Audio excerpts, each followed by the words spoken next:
pessoal, tudo bem? Nós vamos dar continuidade à nomenclatura dos óxidos. Hoje a gente vai ver a nomenclatura dos óxidos moleculares ou covalentes, como funciona detalhadamente, como é que você vai fazer essa nomenclatura, tá ok? Nós lembramos o quê? Que os óxidos moleculares ou covalentes, assim chamados, eles acontecem o quê? A partir de um ametal mais oxigênio, nós já sabemos disso. Temos um exemplo aqui, o trióxido de enxofre.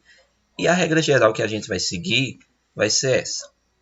Prefixo, o nome óxido, a preposição de, novamente vem um prefixo, depois em seguida, nome do elemento formador. Isso aqui tudo eu vou passar para vocês detalhadamente, certo?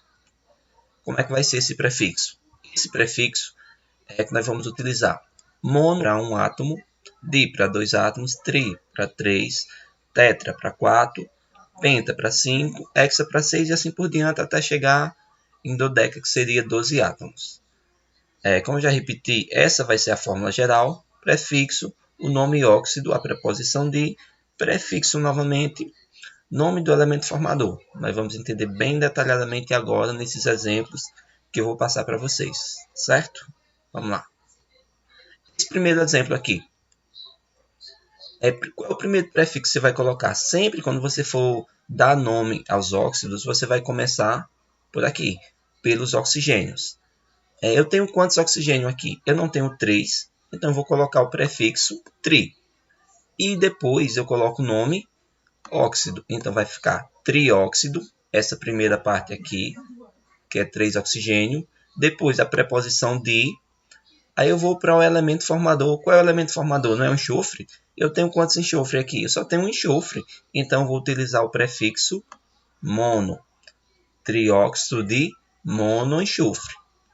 Eu tenho 3 átomos de oxigênio e apenas um de enxofre. Por isso fica trióxido de monoenxofre. Vamos para esse exemplo aqui. Sempre eu começo por aqui. Como é que vai ficar? Di, porque eu tenho 2 oxigênios. Depois o nome óxido. Isso é de regra. Depois a preposição de. E depois vem o quê? Vem novamente um prefixo, agora relacionado ao elemento formador.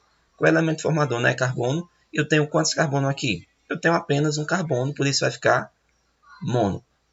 Aí a nomenclatura vai ficar dióxido de monocarbono. Pronto, vamos para esse aqui. Eu tenho quantos oxigênio aqui? Eu tenho apenas um oxigênio, então vou colocar o nome. Vou colocar o prefixo mono. Depois o nome óxido. Depois vem o que? A preposição de.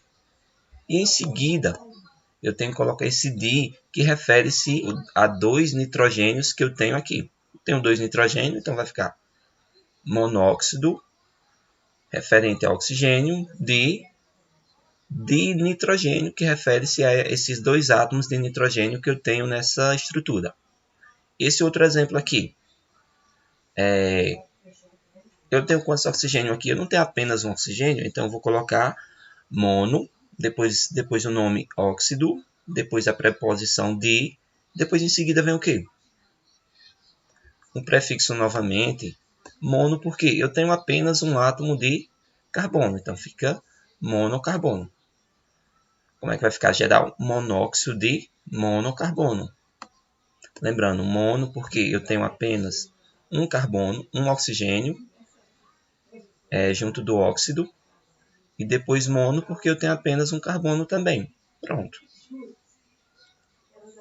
Outros exemplos para vocês fixarem melhor. Vamos lá? Esse elemento aqui, eu vou começar pelo oxigênio. Eu tenho quantos oxigênio aqui? Eu não tenho 5, então eu vou utilizar o prefixo pente. Utilizei o prefixo pente, depois óxido, vai ficar essa primeira parte aqui, que é a do oxigênio, vai ficar pentóxido. Depois em seguida vem a preposição de. E em seguida vai vir o que? Esse elemento agora que é o elemento formador. Eu tenho quantos nitrogênio aqui? Eu não tenho 2 nitrogênio, então vai ficar de nitrogênio. Como é que vai ficar a nomenclatura geral? Pentóxido de nitrogênio. Pronto, vamos para esse aqui. Sempre tem que começar pelo oxigênio. Eu tenho quantos oxigênio aqui? Tenho 2 oxigênios. Vou colocar o prefixo di, depois do nome óxido. Essa parte aqui vai ficar dióxido. E agora eu tenho a preposição de, que é regra geral. E eu tenho quantos átomos de cloro? Eu não tenho apenas um átomo de cloro, então vai ficar mono. E depois o elemento formador, que é o cloro. Então fica dióxido de monocloro. Tem uma tabelinha aqui para vocês darem uma olhada com calma, falando sobre as propriedades que nós já vimos, sobre as classificações e as propriedades dos óxidos, que eles são classificados como iônicos e moleculares, como nós já vimos, e quanto às propriedades, que eles podem ser básicos, ácidos, neutros, peróxidos ou anfóteros, que foi aqueles que nós acabamos de ver nas outras aulas passadas, tá certo? Dê uma olhadinha com calma. Essa parte eu não vou discutir novamente, porque foi aquela parte que a gente foi passado nas últimas aulas, mas vocês dêem uma olhadinha aqui nesse resumo para vocês melhorar o aprendizado, tá certo? Tchau, tchau, fiquem bem, grande abraço.